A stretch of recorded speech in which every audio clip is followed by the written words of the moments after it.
from my cold, dead hands.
He was the U.S. Air Marshal who operated the brothel, and he was at the Hoover Dam, and he chased me into the tunnels.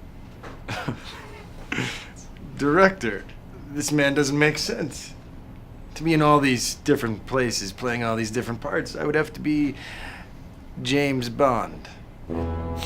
Yasin, I'm afraid you're letting your actor's imagination run away with you. Put the gun down now, and we'll figure out a way to get you out of the country with me before the Americans arrest you for killing our friend Ali. Director, you have to listen to me. Put the gun down now! Yasin! سامحني.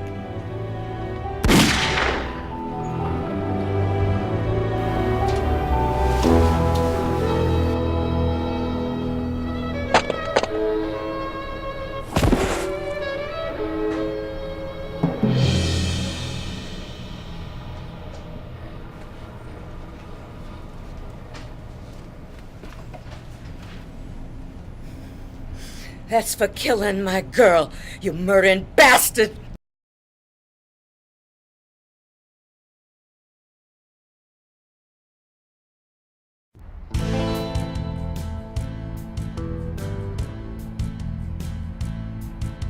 The road was wet, the night was dark, my car was sounding old. I coasted to a lonely spot, my engine stopped dead cold. The guy who saw my flare and stopped don't look that bad at first. But once I saw the knife he had, I'm ready for the worst. I'd rather be tried by 12 than carried by 6. I'd rather live than die. I'd rather be tried by 12 than carried by 6. Let some other mama cry.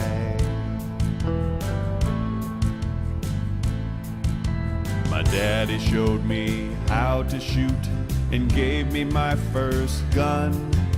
For when you can't dial 911 and no safe place to run. I didn't have a license, you just can't get one here. But if it's me or some damn law, the choice is real damn clear. I'd rather be tried by 12 than carried by 6. I'd rather live than die. I'd rather be tried by 12 than carried by 6. Let some other mama cry. The bastard tried to rob me. He's dead and I'm alive. He tried to pull a knife on me. I pulled my 45. All cops did was take my gun and drag me off to jail. No cops were there to help me live, but now I'm out on bail. I'd rather be tried by 12 than carried by 6. I'd rather live than die. I'd rather be tried by 12 than carried by 6. Let some other mama cry. I'd rather be tried by 12 than carried by 6. I'd rather live than die. I'd rather be tried by 12 than carried by 6. Let some other mama cry.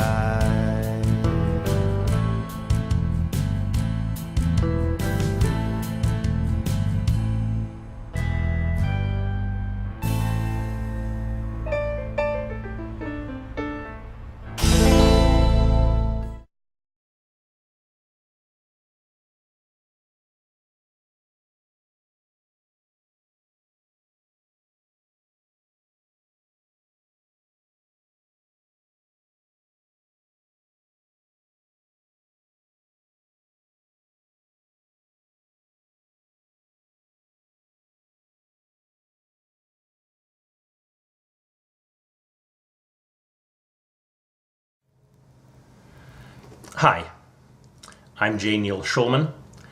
Some of you on the YouTube community know me from the videos I've uploaded. Some of them are from the movie which I produced, wrote, and directed, Lady Magdalene's, the trailer and music videos. Also, I put up some music videos of my father, who's a concert violinist, in performance. But that's not who I'm coming to you as today. I'm coming to you from the standpoint of my first profession as a book author, also a journalist, who wrote this book. Let me hold this up here so you can see it. There we go. I think we got it there. Yeah. This is a book which I wrote the first edition of Back in 1994, it's called Stopping Power, Why 70 Million Americans Own Guns. And the edition which I just held up for you is a updated reprint edition from 1999. This is a book which got a lot of attention. It was endorsed by Charlton Heston, also by radio talk show host and author Dennis Prager. Got a lot of good reviews in magazines like National Review. And it's a book which has been quoted from widely. It has a lot of material which, if you were to do a search on me or on it on the web, you'll find a lot of articles that I'd written previously which got included in this book have been heavily referenced, including in congressional testimony from both sides, both from advocates of gun control and advocates against gun control.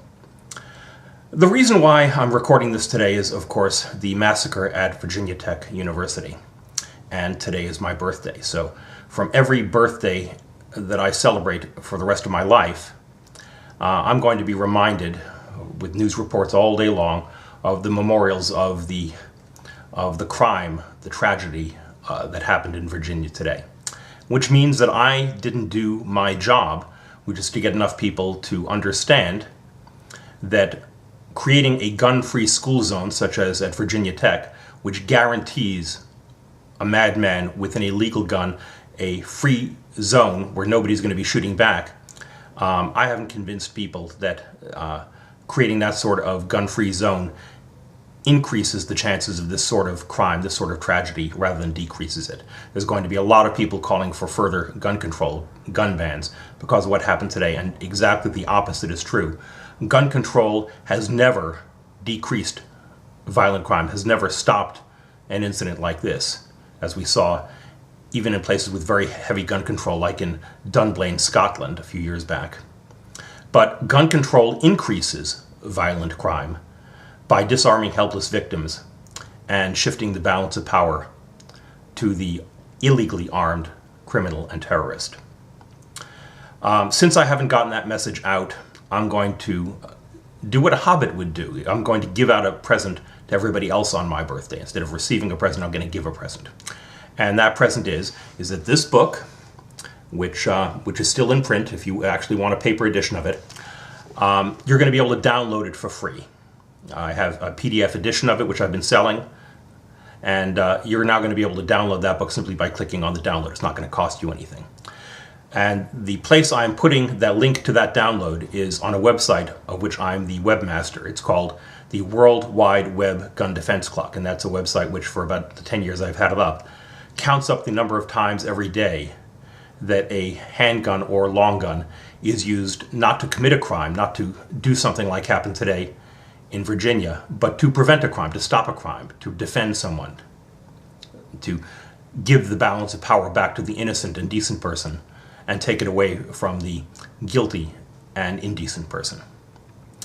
So if you go to the website of the World Wide Web Gun Defense Clock, which is at www.gunclock.com, you're going to see this book cover, and if you simply click on it, you can download the book and read it for free. And I hope that you're going to be giving it to people who will learn from this book the lesson which I've been trying to get across and which was not in place on the campus of Virginia Tech today. Thanks very much.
So he asks Al for a copy of Not Worth a Continental, and Al says, I don't carry trash like that. And Al shows you his special stock back at the bookstore.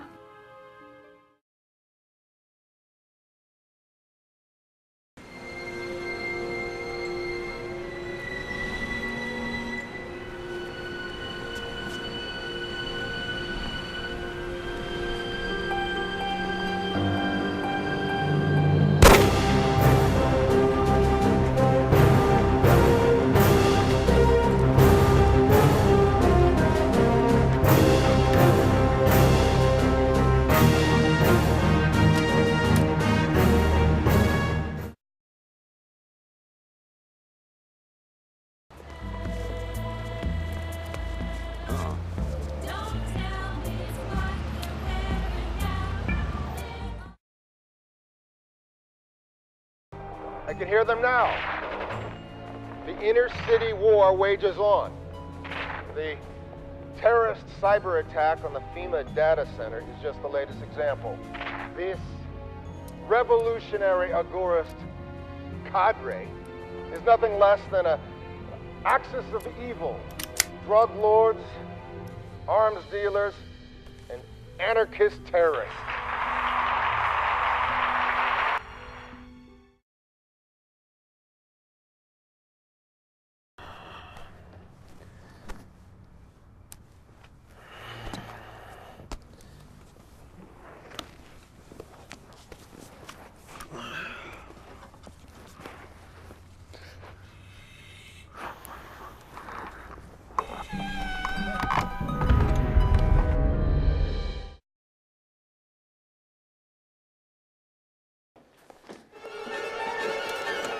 Let's try as teachers. All right.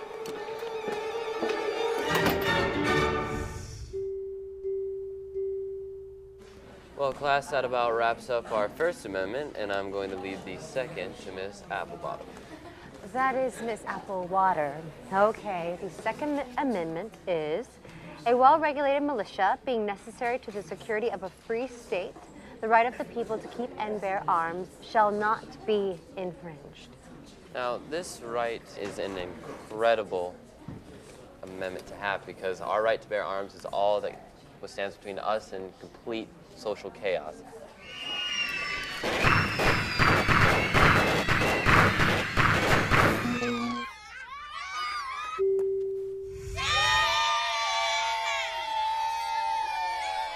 Another round? Yep. What about that one? Sure you can handle it?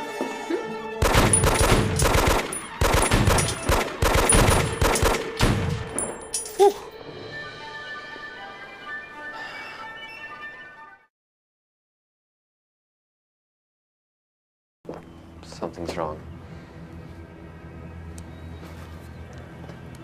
Stay behind me, okay?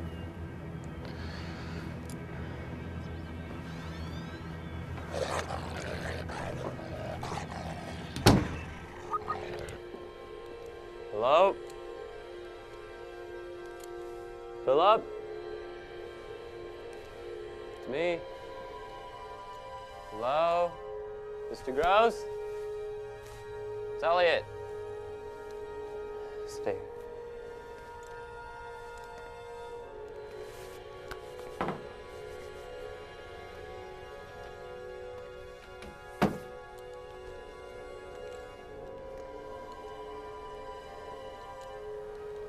It's freezing.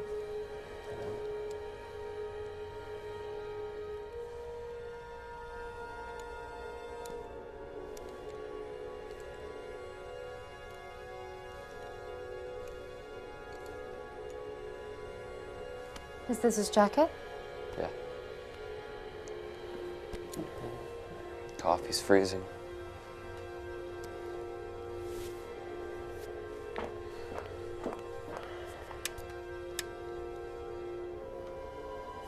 Let's go upstairs.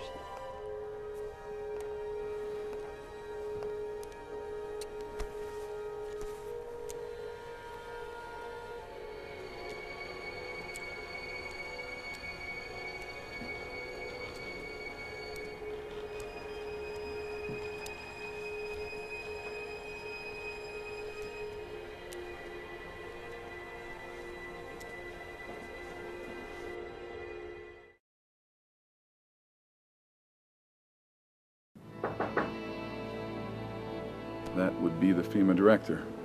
The president has asked him to personally take care of our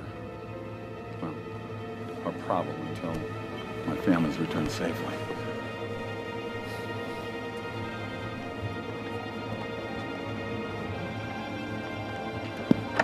Good news, Director. You don't have to look for my son. He's... Freeze!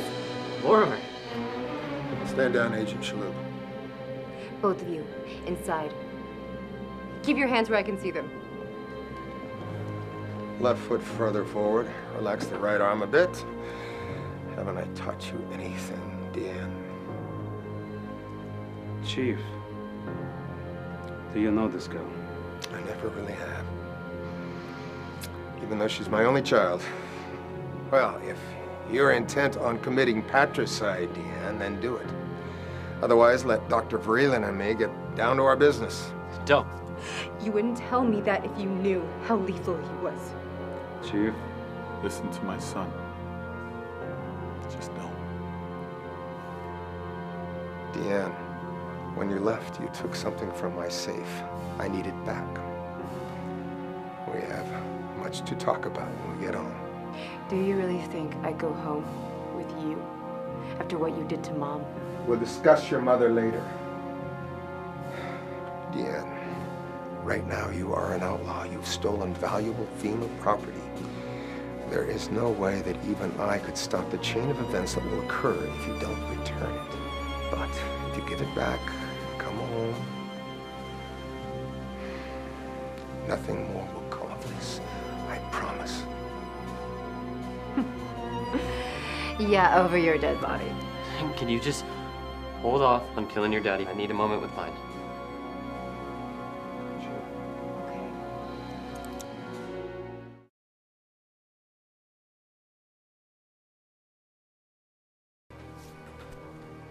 I was ready to work with the government to ensure that they could resume meeting its military payroll.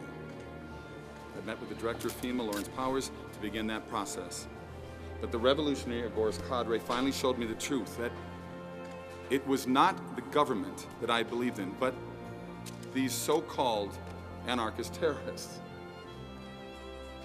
who actually live up to the founding principles that I have taught my entire adult life. And I trust that the American people will do the right thing when they finally learn the truth.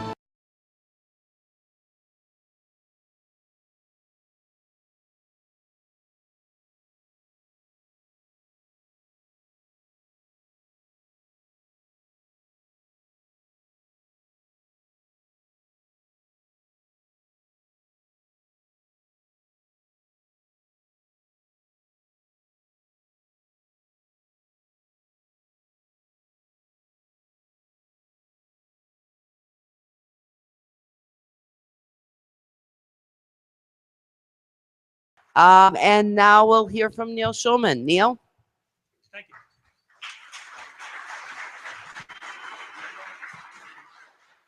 I'm J. Neil Schulman, author and filmmaker, and I made this movie alongside Night about the American Revolution returning in our time, and we gave copies to just about everybody who came to this conference.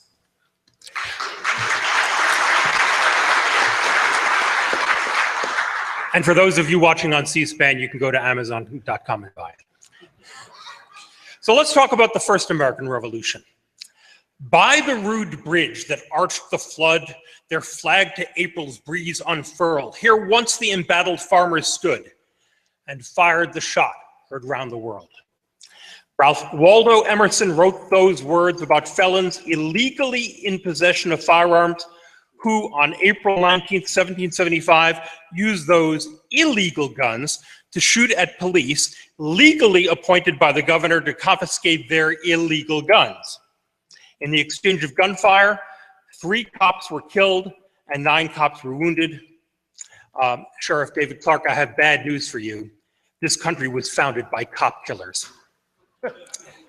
Roughly 226 years later, on September 11th, 2001, 4 commercial jetliners filled with passengers, flight attendants, and flight crew, all of them disarmed of firearms by United States federal law, were overpowered by jihadi militiamen armed only with box cutters, 4 per aircraft.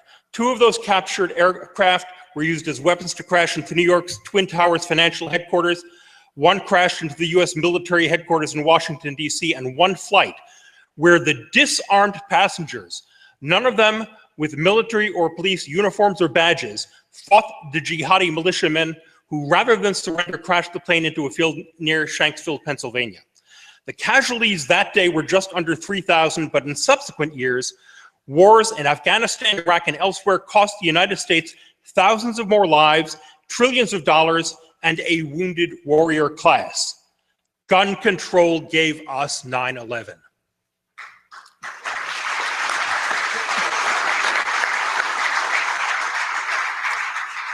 I'm a writer and filmmaker who sold stories and screenplays to Hollywood production companies, including an original script for The Twilight Zone broadcast by CBS in primetime March 7, 1986. My new narrative feature film, Alongside Night, based on my first novel published in October 1979, was given out to participants at this conference as a counterpoint to the usual Hollywood movies that treat privately held firearms as dangers to public safety. Hollywood writers and producers led by Harvey Weinstein hate private gun ownership, yet the entertainment industry makes movies and TV shows full of guns. Hollywood gets past its own objections by having these guns be either futuristic ray guns or ordinary guns used to shoot the heads off zombies, or by having the guns be used by cops. Primetime US television is dominated by shows featuring law enforcement officers and military service personnel as the armed heroes. On the other side is a political right wing dominated by politicians who assign absolute human rights only to the unborn. Anyone breathing air has only government-granted privileges, driving licenses, gun licenses, work permits, and so forth. They talk about a right to work, but want to build a wall to keep out workers. They want gun rights only for the law-abiding. In other words, anyone who meekly complies with thousands of tyrannical regulations. I'm here to agree with the signers of the Declaration of Independence, a legal document more binding than the Constitution, that when any government, police, and regulations become oppressive of the people's rights, the people have the moral right to resist abuse of their rights under color of law, and existing federal law agrees with me. Look up Title 18, U.S. Code Section 242, which says that any official, local, state, or federal, who violates constitutionally protected rights is acting as a criminal and has zero legal authority to do so.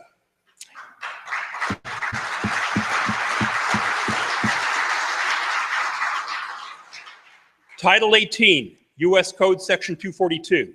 Title 18, U.S. Code Section 242. Title 18, U.S. Code Section 242. By the way, the Second Amendment in a recent Seventh Circuit decision applies to illegal immigrants. And I need to tell you something that is not going to be pleasant for a lot of you to hear. It also applies to drug gangs, because nowhere in the US Constitution is the word drug mentioned. And according to the 9th and 10th Amendments, if it ain't listed in the Constitution as powers of the federal government, anything they do on this subject is void ab initio. That's how Black Lives Matter and defenders of the Bill of Rights, you in this room, can get together. Thank you.